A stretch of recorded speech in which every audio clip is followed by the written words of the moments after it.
안녕하십니까? 대한민국 헌정사에 유례없는 폭풍이 몰아치고 있습니다. 현직 대통령이 국가의 존립을 위협하는 외환죄 혐의의 중심에 서면서 사법적 정의와 대통령의 불소추 특권이라는 헌법적 가치가 정면으로 충돌하는 일촉즉발의 상황이 전개되고 있습니다. 오늘 이재명 대통령을 향한 쌍방울 대북 송금 사건의 수사가 본격적인 궤도에 올랐음을 알리는 중대한 소식을 전해드립니다. 사건의 도화선이 된 것은 이재명 대통령이 경기도지사로 재임하던 시절 그의 최측근이었던 이화영 전 경기도 평화부지사의 유죄 확정 판결입니다. 이 전 부지사는 쌍방울 그룹을 움직여 총 800만 달러, 우리 돈으로 약 100억 원이라는 천문학적인 금액을 불법적으로 북한에 보낸 혐의로 징역 7년 8개월이라는 중형을 선고받았습니다. 이는 단순한 개인의 비리가 아니라 대한민국의 지방정부가 기업을 동원해 국제사회와 대한민국의 대북 제재망을 무력화시키고 적성국가에 자금을 지원한 초유의 사건입니다. 더욱 충격적인 것은 법원이 판결을 통해 이 모든 불법 송금의 과정과 결과가 당시 최고 결정권자였던 이재명 경기도지사에게 상세히 보고되었다는 사실을 인정했다는 점입니다. 판결문에 따르면 800만 달러 중 일부는 경기도가 추진하려던 스마트팜 사업의 대납금 명목이었고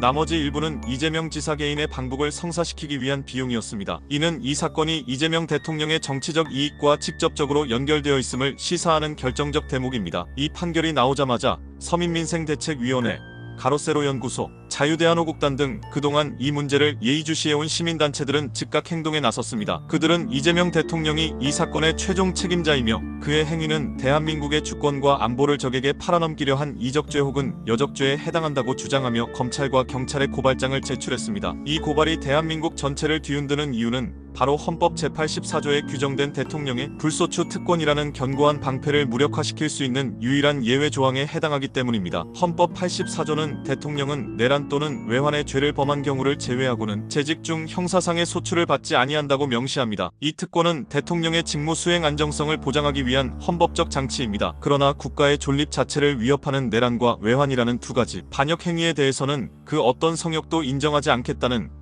우리 헌법의 결연한 의지이기도 합니다. 만약 수사기관과 사법부가 쌍방울 대북 송금을 외환죄의 범주로 판단한다면 이재명 대통령은 재임 중이라는 방패 뒤에 더 이상 숨을 수 없게 됩니다. 이는 그동안 불소추 특권을 근거로 사실상 개점 휴업 상태였던 대장동 개발, 비리, 공직선거법 위반 등 산적한 다른 사법 리스크와는 그 무게와 파급력이 완전히 다른 말 그대로 게임 체인저가 될 것입니다. 그리고 마침내 수사기관이 움직이기 시작했습니다. 사건을 배당받은 서울 종로경찰서는 고발인 중 한 명인 서민민생대책위원회 김순환 사무총장을 공식 소환하여 장시간에 걸쳐 고발인 조사를 진행했습니다. 이는 경찰이 이 사건을 단순한 민원이나 정치적 공세로 취급하지 않고 정식 형사사건으로 입건하여 본격적인 수사에 첫발을 떼었음을 의미합니다. 법조계의 일반적인 시각에 따르면 고발인 조사는 수사의 시작에 불과하며 그 칼날은 필연적으로 사건의 정점에 있는 피고발인, 즉 이재명 대통령을 향하게 될 것입니다. 고발인들은 이재명 대통령의 행위가 형법 제99조 일반 이적에 명시된 적국을 위하여 군사상 이익을 공유하는 행위에 정확히 부합한다고 주장합니다. 핵과 미사일 개발로 대한민국의 생존을 위협하는 북한 정권에게 100억 원이라는 자금을 제공한 것은 그 돈이 무기 개발에 쓰일 가능성을 충분히 인지하고도 감행한 중대한 이적 행위라는 것입니다. 이번 사태는 국제사회, 특히 우리의 핵심 동맹인 미국에서도 심각한 우려를 가지고 지켜보고 있습니다. 대북 송금은 명백한 유엔 안보리 결의 위반이며 한미 공조의 근간을 뒤흔드는 행위이기 때문입니다. 최근 트럼프 전 미국 대통령이 이재명 대통령의 당선 축하 전화를 이례적으로 지체하고 약속되었던 정상회담을 막판에 취소한 일련의 사건들은 결코 우연이 아니라는 분석이 지배적입니다. 이는 대북 제재 위반이라는 레드라인을 넘은 지도자와는 신뢰에 기반한 정상적 외교를 할 수 없다는 미국의 강력하고도 공개적인 경고 메시지였다는 해석에 무게가 실리고 있습니다. 안보는 미국, 경제는 중국이라는 식의 위험한 줄타기는 결코 용납하지 않겠다는 동맹국의 차가운 선언인 셈입니다. 결론적으로 이화영의 유죄 판결로 시작된 이재명 외환죄 의혹은 이제 대한민국을 뒤덮는 거대한 쓰나미가 되어 밀려오고 있습니다. 이는 단순히 한 정치인의 개인 비리나 정파 간의 다툼을 넘어